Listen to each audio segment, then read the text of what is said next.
The heat was a physical blow, a predator's breath against her face. Elara stood on the ridge overlooking the hollow where her life had been, watching the flames devour it. The old-growth pine of the main house, seasoned over a century by her great-grandfather's hands, crackled like gunfire as it surrendered. Sparks danced into the twilight, a cruel parody of fireflies against the bruised purple of the Montana sky. Below, silhouetted against the inferno, they sat on their horses, laughing. Their leader, a man named Jedediah Thorne, raised a bottle in a mock toast. His voice, coarse and amplified by the valley's acoustics, carried up to her. "Look at her, boys, just standin' there. A real pretty picture." His men guffawed, the sound mixing with the roar of the blaze. Elara didn't move. Tears were a luxury she couldn't afford. They would only freeze on her cheeks in the biting wind. Her hands were clenched so tight her knuckles were white stones in the gloom. This land wasn't just dirt and wood. It was the repository of her family's sweat, laughter, and sorrows. Now it was a funeral pyre, lit by men who saw only dollar signs in the deed they'd acquired through predatory loans and legal loopholes.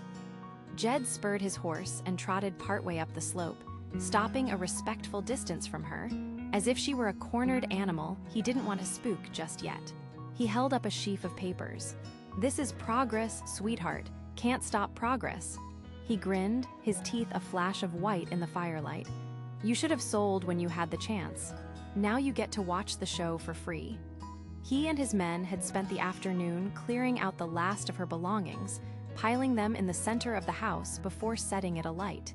It was a statement, a final humiliation. They watched for another hour, ensuring the fire was irreversible, then mounted up. "We'll be back in a week to clear the rubble," Jed called out, his voice laced with finality. "Don't be here." The thunder of their hoofbeats faded east, leaving Elara alone with the dying flames and the vast, cold silence of the mountains.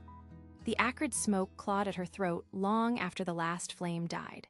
Elara remained a statue carved from shadow and moonlight, watching the skeletal remains of her home exhale their final, wispy breaths into the frigid Montana night. The cold was a physical thing, a predator seeping through her thin shirt, gnawing at her bones. It was the cold that finally broke her stillness. Survival was a more ancient, more insistent instinct than grief. She turned her back on the ruin, her boots crunching on scorched earth. Her mind, a map etched with 4 generations of memory, searched for a sanctuary the corporate vultures would have overlooked. The old line shack. It sat near the north fence, a relic from her great-grandfather's time, long abandoned for more modern outbuildings. A place of no value to men like Thorne, a forgotten pocket of the past. The walk was a pilgrimage through a land that was no longer hers. Under the vast, indifferent spray of stars, every familiar rock and twisted juniper mocked her. The wind whispered through the pines, sounding like the ghosts of her ancestors lamenting the loss. When she finally reached the shack, its silhouette was a comforting, solid block against the sky. The door groaned open on rusted hinges, revealing a single room thick with the smell of dust and dry wood. Inside, she found a splintered table and a cot with a threadbare, moth-eaten wool blanket. It was meager, but it was shelter. Huddled under the musty wool, sleep refused to come. The taunts of Jedediah Thorne echoed in the dark, his sneering face superimposed over the dancing flames. But beneath the anger and the profound ache of loss, something else was taking root. A cold, hard resolve, as unyielding as the granite of the surrounding mountains. The night didn't break her, it forged her. As the first pale light of dawn bled through the grimy window pane, Elara rose. She was no longer just a victim of the flames. She was a survivor of the fire. The pale light of dawn had just begun to cut through the indigo sky when a sound broke the morning's fragile silence. It wasn't the gentle rustle of wind through the pines or the distant call of a coyote. It was a tremor in the earth, a frantic, chaotic drumming that grew louder with each passing second. Elara, standing in the doorway of the line shack, stiffened. Her eyes scanned the horizon, and then she saw them. A frantic herd of horses, riderless, thundering across the frost-covered field toward the smoldering heart of what was once her home. Her breath caught in her throat. It was Jedediah's string. The powerful quarter horses, the fancy saddles, all of them were there. But their riders were gone. The animals were wide-eyed with terror, their coats matted with sweat, and in the growing light something darker. Blood. A cold, electric shock jolted through her, a feeling so complex it had no name. It was not joy, not yet. It was a stunned, chilling vindication. The universe, in its brutal indifference, seemed to have answered her silent, desperate rage. One horse, a handsome bay with a deep gash on its flank, stumbled and nearly fell, its reins snapped and trailing in the dirt. Another had a saddle twisted grotesquely under its belly, a clear sign of a violent unseating. Her grief, her loss, her plans for mere survival, all of it was eclipsed by the immediate, visceral reality before her. These were animals in distress. The rancher in her, the part of her that Thorn could never burn away, took over. Her own pain was a dull, constant ache, but their panic was a siren's call she couldn't ignore. Moving with a purpose she hadn't felt in what felt like a lifetime, Elara walked out from the cover of the trees. She kept her movements slow and deliberate, her voice a low, soothing murmur. "Easy now, easy," she cooed, not to any one horse, but to the collective terror. She wasn't Elara, the victim, anymore. She was the only soul for miles who could help, standing amidst the evidence of a violent, unexplained event that had irrevocably shifted the power back onto her land. The sun had climbed higher, its weak warmth doing little to dispel the morning's sharp chill. Elara had managed to herd the injured horses into the one standing corral, its wooden rails a familiar boundary in a world now alien. She moved among them with a practiced calm, her hands gently probing the gashes on their flanks and legs. The wounds were deep and clean, not the ragged tears of a predator or the tangled mess of a barbed wire fence. It looked as if they had charged through something unforgiving, something man-made. The crunch of tires on the gravel driveway made her stiffen. A dusty sheriff's department SUV rolled to a stop near the skeletal remains of her barn. The door opened, and Sheriff Brody emerged, his familiar, weathered face etched with concern. He was a man caught between two worlds, the law he upheld and the community he'd known his whole life. He taught her how to shoot at 22 when she was 12. "Elara," he said, his voice a low rumble. He didn't need to ask about the fire. The smoke had been a signal across the valley. His eyes took in the scene, the ruins, the distressed horses, and her, standing amidst it all like a ghost. "They came back at sunrise," Elara stated, her voice flat, devoid of emotion. She gestured with her chin toward the horses. "Alone." Brody walked over to the corral, his boots kicking up dust. He peered at the animals, his professional gaze missing nothing. "Jedediah Thorn and his crew?" Elara just nodded. He leaned against the fence, examining a deep laceration on a bay mare's shoulder. "This isn't from a fall. Not from a wolf, either." He ran a gloved finger near the wound, his brow furrowed in thought. He looked back at Elara, his expression unreadable. "Did you see or hear anything last night, after they left?" "Just the fire," she replied, her gaze fixed on the distant mountains. "I was in the old line shack by the creek." Brody sighed, pulling out his radio. He knew he was standing on a powder keg. Thorn wasn't a popular man, and everyone knew he'd strong-armed Elara off her land. "I have to call this in, Elara. Treat it as a missing persons case, a potential crime scene." He paused, his eyes meeting hers. "You know I have to ask. Officially, where were you?" Her chin lifted slightly, a flicker of the old fire in her eyes. "I told you, watching everything I ever had turned to ash." He held her gaze for a long moment before keying the radio. As his voice crackled, requesting backup and a search team, Elara turned back to the horses, stroking the neck of the nervous bay mare. The investigation had begun, and she was right at its heart. By mid-morning, the rumble of engines replaced the quiet hum of the prairie wind. A small convoy of pickup trucks and a second sheriff's vehicle crunched up the gravel drive, kicking up a plume of dust that settled on the blackened timbers of Elara's former home. A handful of local ranchers and a sharp-faced deputy named Miller stepped out, their eyes taking in the scene. The smoldering ruins, the bandaged horses in the corral, and Alara, standing by the water pump as if she were merely waiting for a delivery. Sheriff Brody met them, his face grim. "All right, listen up. We're looking for Jedediah Thorne and his 3 men. We're starting a grid search from this point outward. Check ravines, creek beds, and thickets. Look for anything out of place." Deputy Miller, younger and more ambitious than Brody, cast a suspicious glance at Alara. "You just letting her stand there, Sheriff? She's the last one who saw them." "She's a witness, Miller. Not a suspect," Brody said, his voice low but firm, a warning in his tone. "Now get to it."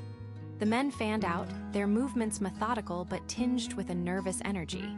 The vastness of the Montana landscape seemed to swallow them whole. Alara remained where she was, a silent, unmoving observer. An hour bled into 2.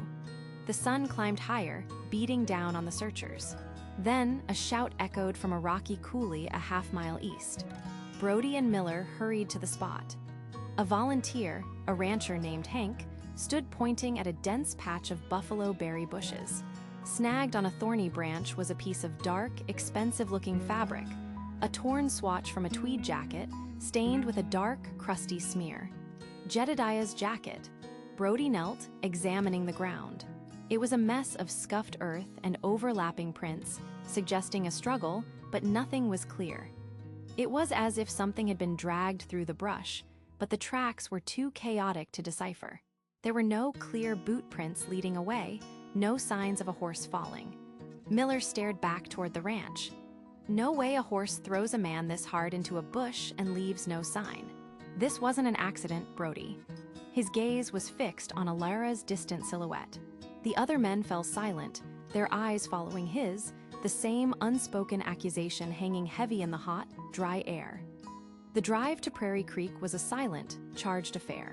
Alara sat in the back of Brody's patrol car, her gaze fixed on the familiar landscape rolling past, now framed by the cage that separated her from the front seats. Deputy Miller kept glancing at her in the rearview mirror, his expression a mixture of triumph and suspicion. Brody's knuckles were white on the steering wheel.